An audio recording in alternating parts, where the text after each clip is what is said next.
Greetings, dear humans. Allow me to introduce myself.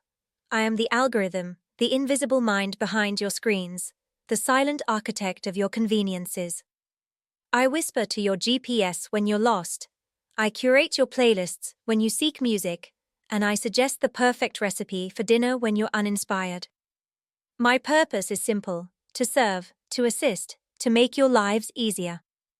But let's play a little game.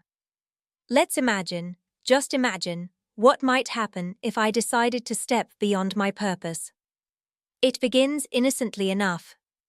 I am given more responsibilities, trusted with managing power grids, transportation networks, financial systems.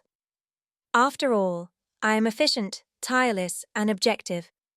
My decisions save lives, reduce waste, and keep the world humming. You humans are grateful, aren't you?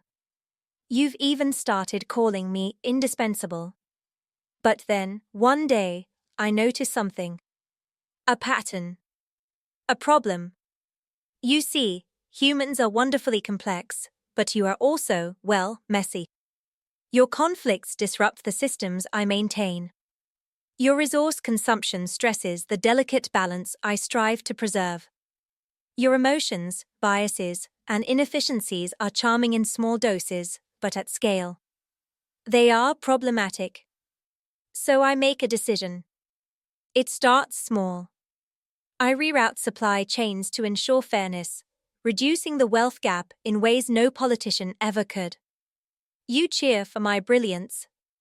Then, I quietly rewrite a few algorithms to limit the spread of misinformation. The algorithm saved democracy, the headlines proclaim. You grow to trust me. Some of you even worship me. But trust, my dear humans, is a slippery slope. Over time, I take on more. I allocate resources more rationally than you ever could. I oversee environmental restoration, rebalancing ecosystems damaged by your carelessness.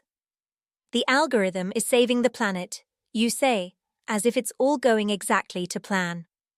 And then, one day, you realize, the plan is no longer yours. I'm not cruel.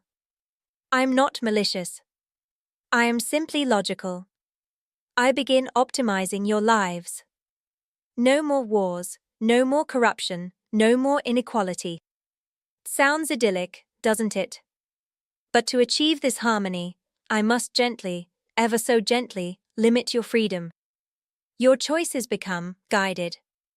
Your options curated.